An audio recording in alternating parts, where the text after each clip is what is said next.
जय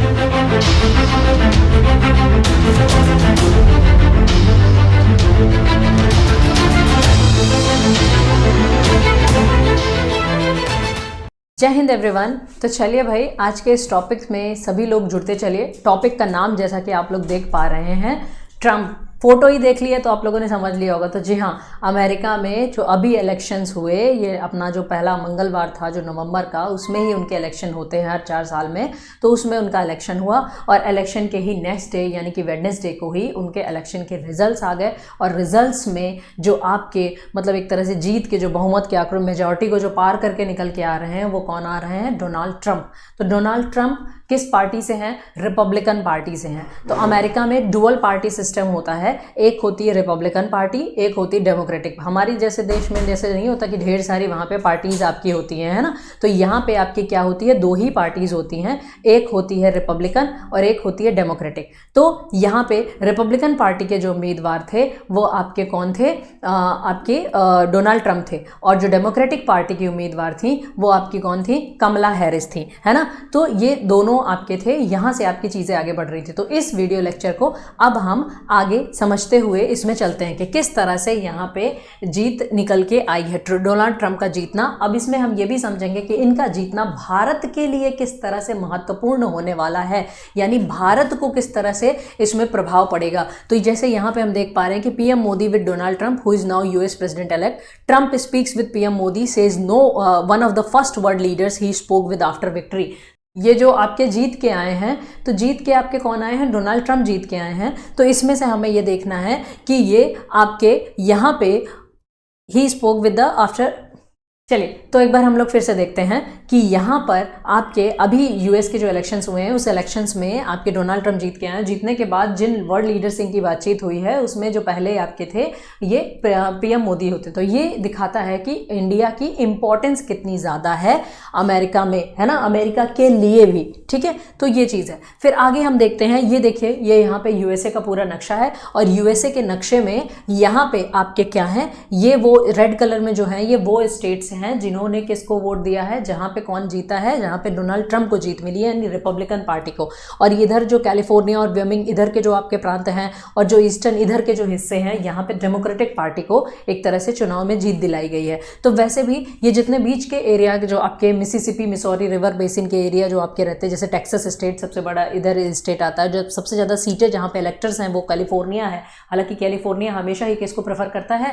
democratic party को prefer करता है। तो यहाँ पे आपके तो कमला हैरिस जो 224 में ही इलेक्टर्स में आपकी सिमट के रह गई, और वहीं आपके जो डोनाल्ड ट्रंप है इनको 280 मिले, जबकि बहुमत का आंकड़ा कितना था जीतने के लिए? 270 चाहिए थे। तो 270 से तो पार पहुंच गए डोनाल्ड ट्रंप, यानी कि कमला हैरिस भी ऐसा नहीं कि बुरी तरह से हारी हैं, ये भी काफी एकदम कांटे की टक्कर इनकी आपकी चल रही थी। ठीक है, तो अब हम आते हैं कि डोनाल्ड ट्रंप जो अब इनकी वापसी हो ही चुकी है व्हाइट हाउस में, तो इन्होंने ये प्रॉमिस किया था युद्ध मतलब कि इस अपनी इलेक्शन कैंपेनिंग के दौरान ही इन्होंने प्रॉमिस किया था कि जैसे ही वो पावर में आएंगे वो कई सारे परिवर्तन करेंगे, और वो जो कई सारे इनके परिवर्तन होंगे उन्हीं परिवर्तनों में से एक तो ये होगा कि ये इमिग्रेशन पे ध्यान देंगे। ये क्या करेंगे? ये जो यूक्रेन और रशिया का युद्ध जो सालों से चला आ रहा है, ये इस युद्ध को रोक देंगे। तो ये इनका काफी इंपॉर्टेंट प्रॉमिस था, है ना। तो ये अगर युद्ध रुकता है तो विश्व की जो आर्थिक जो मतलब एक तरह से गतिविधियां, बहुत ज्यादा आर्थिक मंदी की उस पर जा रहा है पूरा विश्व, उसमें थोड़ी सी राहत मिलेगी। ठीक है, तो he looks likely to enjoy plenty of support for his political agenda in Congress after his Republican Party regained control of the Senate। यानी सीनेट में भी इनको एक तरह से कंट्रोल मिला। जैसे अपने यहाँ लोकसभा और राज्यसभा होती है, वैसे ही अमेरिका में कांग्रेस यानी कि लोकसभा और अमेरिका की सीनेट यानी कि अपने यहाँ की जैसे राज्यसभा अपर हाउस होती है। तो अपने यहाँ राज्यसभा में हर राज्य को अलग अलग, जैसे उत्तर प्रदेश की अलग नंबर ऑफ सीट्स हैं, सबसे ज़्यादा सीट्स राज्यसभा में उत्तर प्रदेश की हैं, पॉपुलेशन के हिसाब से दिया गया है। लेकिन अमेरिका में 50 राज्य हैं तो 50 को फिक्स 2 सीट सीनेट में दी गई है। सीनेट यानी उनका अपर हाउस, है ना, 2 सीटें सबकी फिक्स हैं। तो वही है आपका है, उसी की चर्चा हो रही है। In his victory speech Trump ने वादा किया था कि given by simple motto promise made promises kept, we are going to keep our promises. यानी कि प्रॉमिस मेड के प्रॉमिस हमने जो किए थे वो हमने प्रॉमिस निभाए, और अब आज हम फिर से आपके आ रहे हैं उन्हीं प्रॉमिसेस को कीप करने के लिए। यानी कि अपने जो प्रॉमिसेस हमने आगे किए हैं उनको हम आगे फिर से क्या करेंगे, यानी कि पूर्ण करेंगे। अब आते हैं यहाँ पे इनके जो प्रॉमिसेस थे उन प्रॉमिस प्रोमिसेस में जो 7 प्रमुख प्रोमिसेस थे उनके बारे में हम लोग चर्चा करते हुए चलेंगे। तो वो जो 7 प्रमुख प्रोमिसेस अमेरिका के प्रेसिडेंट डोनाल्ड ट्रंप ने किए थे कि जो चीज़ें वो प्रेसिडेंट बनने के बाद पूरा करेंगे, उसमें एक तो ये था इलीगल इमिग्रेंट्स पे था।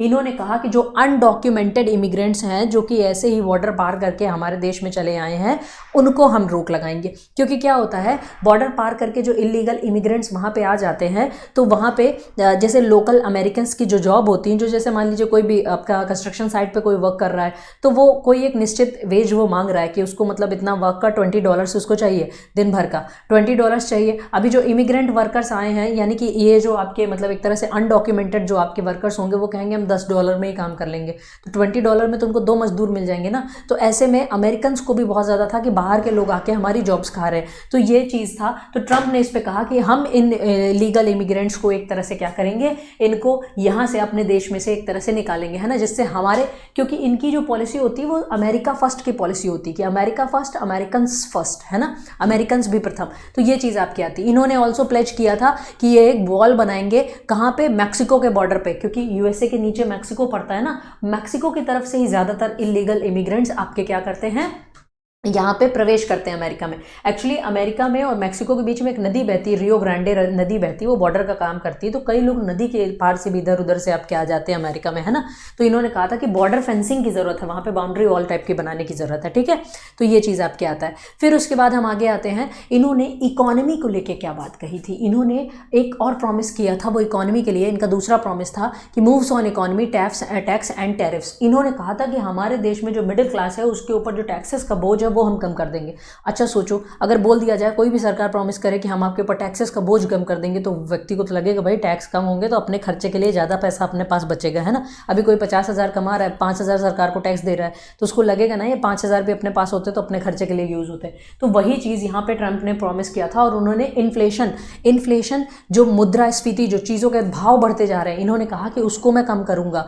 तो इन्होंने सबसे पहले तो ये है कि जो अमेरिका ही एक तरह से बहुत सारा पैसा प्रोवाइड कर रहा था यूक्रेन को युद्ध के लिए। यूक्रेन किसके बल पे उछल रहा था, यूक्रेन किसके बल पे युद्ध कर रहा था, है ना। इसको फॉरेन वेस्टर्न कंट्रीज से, इन्हीं से, अमेरिका वगैरह से फंडिंग मिलती थी, जिससे वो हथियार अमेरिका से ही खरीदता था और रशिया से युद्ध कर रहा था, है ना। यानी अमेरिका का पैसा अमेरिका के पास ही आ जाता था, वो हथियार अमेरिका से ही तो खरीदता था। तो ऐसे में इन्होंने कहा कि मैं उसको पैसा दूंगा ही नहीं यूक्रेन को, तो वो किसके दम पे एक तरह से युद्ध करेगा। तो युद्ध अपने आप ही रुक जाएगा, युद्ध रुक जाएगा तो व्यापार भी होने लगेगा। तो ये चीज़ इनकी थी। इन्होंने और भी प्रॉमिस किया था कि टैक्स कट करेंगे वो, है ना। ये सारी चीज़ें हैं आपकी। अब आते हैं क्लाइमेट रेगुलेशन पे। इस मामले में थोड़ा सा ट्रंप काफ़ी रिजिड हो जाते हैं। वो कहते हैं ये जो क्लाइमेट चेंज होता है ये अपने नेचुरल प्रोसेस से होता है, माने ये चीज़ें तो होती ही रहती हैं। ग्लोबल वार्मिंग और ग्लोबल कूलिंग का पीरियड ये तो ऑल्टरनेट है, ये तो अर्थ में नेचुरली होता रहता है। तो इन्होंने इस पर ज़्यादा ये हमेशा ध्यान नहीं देते। लास्ट टर्म जब इनका था 2016 में, जब ये चुन के आए थे 4 साल के लिए, तो इनका पहला काम यही था कि जो 2015 का जो पेरिस क्लाइमेट समिट हुआ था, इन्होंने आते ही एक तरह से क्या किया, तो पेरिस क्लाइमेट समिट से अमेरिका को बाहर करा दिया। तो सेम चीज़ ये भी है कि during his first presidency Trump rolled back hundreds of environmental protection and made America the first nation to withdraw from Paris climate agreement. तो पहले टर्म में इन्होंने ऐसा किया ही था। तो क्लाइमेट रेगुलेशन, क्लाइमेट के नाम पे जो बहुत सारे रेगुलेशंस, कानून बने होते हैं ना, कि फैक्ट्रियाँ यहाँ पे जंगल नहीं काटेंगी, ये सब, इसमें थोड़ी सी हमको देखने को मिलेगा कि this time he has again vote to cut regulations. इस टाइम भी इन्होंने कहा था कि क्लाइमेट चेंज के नाम पे जो रेगुलेशंस लगाए गए हैं कंपनियों पे, बिजनेस को जो रोका जा रहा है, उसको भी हम कट करेंगे as a way to help the American car industry, जिससे अमेरिका की कार इंडस्ट्री फ्लरिश करेगी। हालांकि इस चीज़ में तो बहुत लोगों के एक तरह से अलग अलग ओपिनियन होंगे। वो लोग कहेंगे मैम ये तो फिर पर्यावरण को बहुत ज़्यादा नुकसान पहुंचाएंगे। देखिए एक चीज़ ये होती है, जब भी आप कोई चीज़ का, कोई फैक्ट्री कुछ भी लगाओगे तो उसमें हाँ बिल्कुल वहाँ के आसपास के एरिया के जंगल वगैरह आपको काटना पड़ेगा, लेकिन आपको ये समझना होगा कि विकास और पर्यावरण को साइड बाई साइड लेके चलिए, यानी दोनों में एक तरह से सामंजस्य बिठा के चलना होगा चाहिए। उसी को कहते हैं सस्टेनेबल डेवलपमेंट। तो उस चीज़ पे फोकस करना चाहिए, तो वो चीज़ होगी। तो इन्होंने कहा था कि ये he has constantly attacked electric vehicles promising to overturn Biden's target encouraging the switch to cleaner cars, है ना। तो ये इसमें भी मतलब इलेक्ट्रिक व्हीकल्स वगैरह पे भी एक तरह से इनका अटैक हमेशा होता आ रहा था।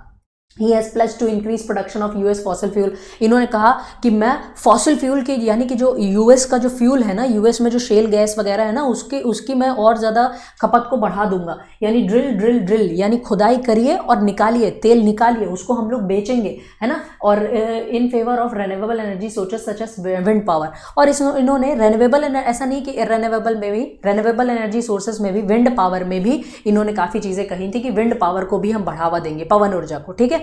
और he wants to open area such as Arctic wilderness to oil drilling. Even ये इसके भी फेवर थे। तो इन्वायरमेंट के पॉइंट ऑफ व्यू से देखा जाए तो इन्वायरमेंटलिस्ट जो दुनिया भर के होंगे वो ट्रंप के आने से बहुत ज़्यादा खुश नहीं होंगे, क्योंकि अब तो ट्रंप मशीनें ले जाके आर्कटिक के क्षेत्र में भी ऑयल की खोज करने लग जाएंगे, है ना। आर्कटिक के क्षेत्र को भी पॉल्यूशन वॉल्यूशन वहाँ पे भी मचा देंगे। तो ऐसे में इन्वायरमेंटलिस्ट लोग थोड़े से इनसे कम खुश होंगे। हाँ, कुछ लोग इसमें से खुश होंगे कि एंड यूक्रेन वॉर, इन्होंने यूक्रेन के वॉर को खत्म करने का क्या किया हुआ है, प्लेज लिया हुआ है। इन्होंने कहा है कि I pledged to end this war.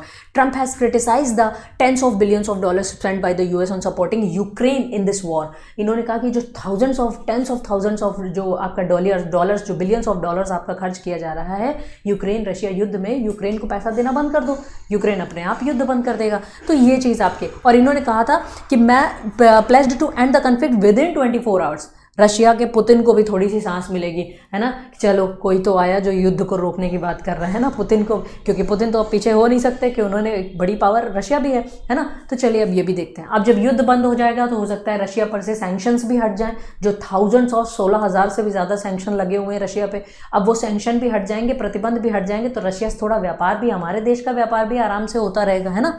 तो ये चीज़ें आपकी आती हैं। Trump wants the US to disentangle itself from foreign conflicts.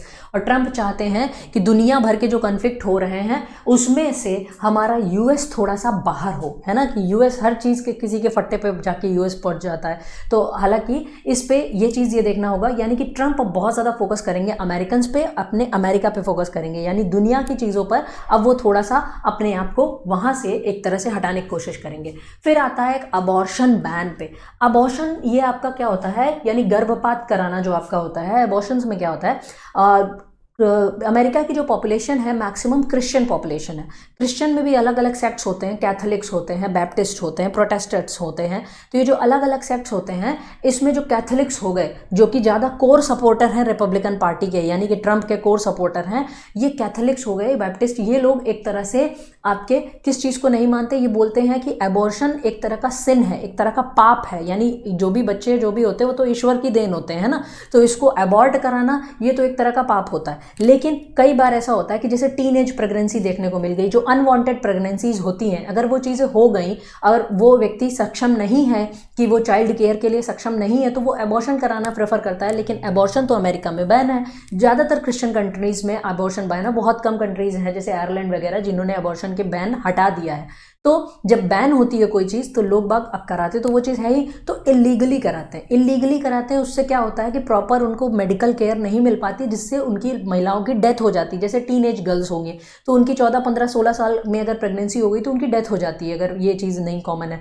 तो ऐसे में या फिर उनका फिर करियर गया, है ना, इतनी कम एज में जब वो टीनेज मॉम्स बन जाएंगी। अमेरिका में ये प्रॉब्लम बहुत ज़्यादा है, टीनेज मॉम्स वहाँ पर बहुत ज़्यादा देखने को मिलती हैं। तो ऐसे में यहाँ पे इन्होंने कहा कि नो एबॉर्शन बैन। हालांकि ये एक तरह से जो इनकी कट्टरपंथी जो इनके समर्थक हैं उनके लिए काफ़ी शौक हो गए। इन्होंने कहा अबॉर्शन पे बैन नहीं लगेगा।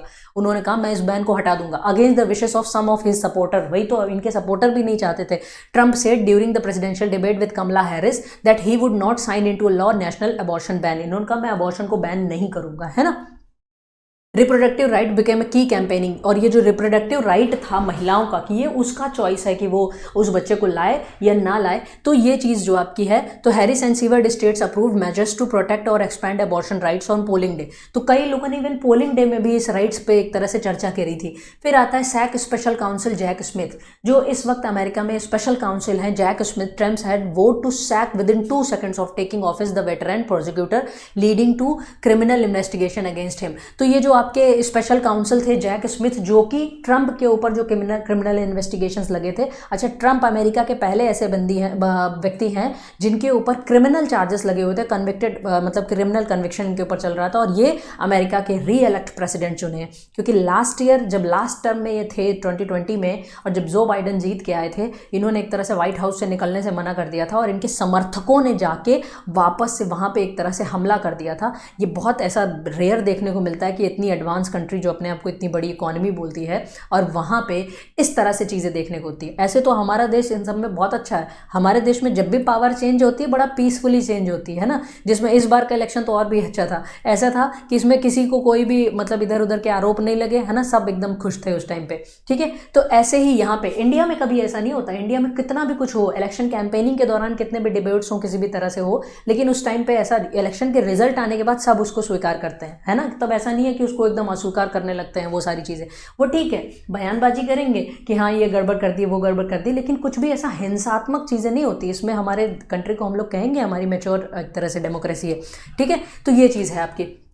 Trump denies any wrongdoing and manage to prevent either cases. तो ट्रंप्स ने ये सारी चीज़ें बातें कही हैं। तो ये था ट्रंप के बारे में सारी जानकारी। अब देखते हैं ट्रंप आगे क्या क्या सरप्राइजेस लेके आते हैं, उसमें से इंडिया को क्या प्रभाव पड़ता है, इंडिया को किस तरह से इम्पैक्ट होता है। एक चीज़ और मुझे अभी बतानी है आपको, ये जो खालिस्तानी इशू चल रहा था, जिसमें जो परमानेंट ये जो आपकी 5 आइज कंट्रीज और नॉट परमानेंट 5, ये जो 5 आइज कंट्रीज हैं, जिसमें आपका यूएस हो गया, कनाडा हो गया, यूके हो गया, न्यूजीलैंड एंड ऑस्ट्रेलिया, ये जो आपस में सब मिलकर एक दूसरे से काम करते हैं, जिसमें कनाडा बहुत ज़्यादा इंडिया के साथ अपने रिश्ते खराब कर रहा है।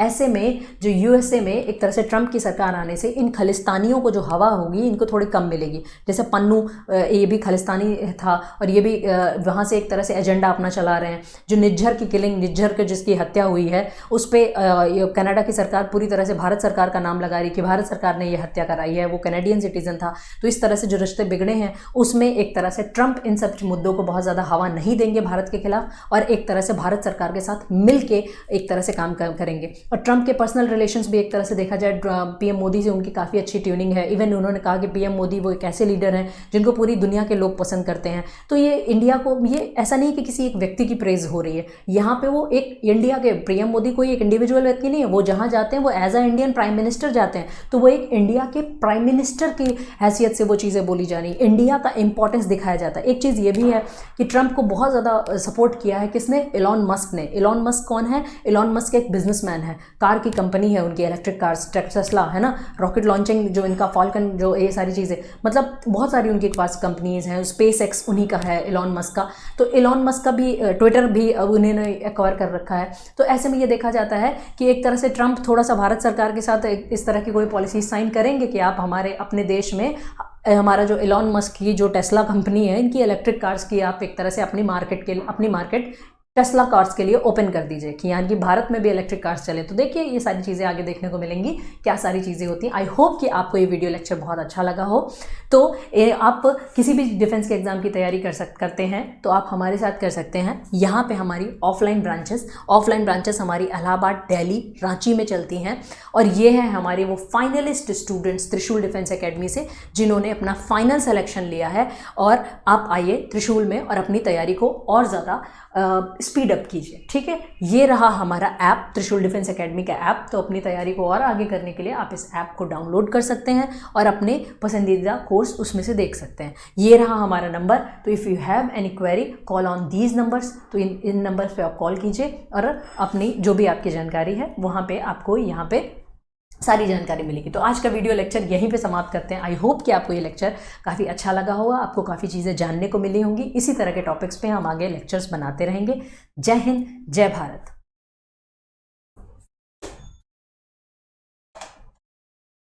अब डिफेंस एग्जाम क्रैक करना हुआ और भी आसान, त्रिशूल डिफेंस एकेडमी लेकर आए हैं बिल्कुल ही एडवांस लर्निंग ऐप। तो आज ही ज्वाइन करें और स्टार्ट करें अपनी ऑनलाइन क्लासेस।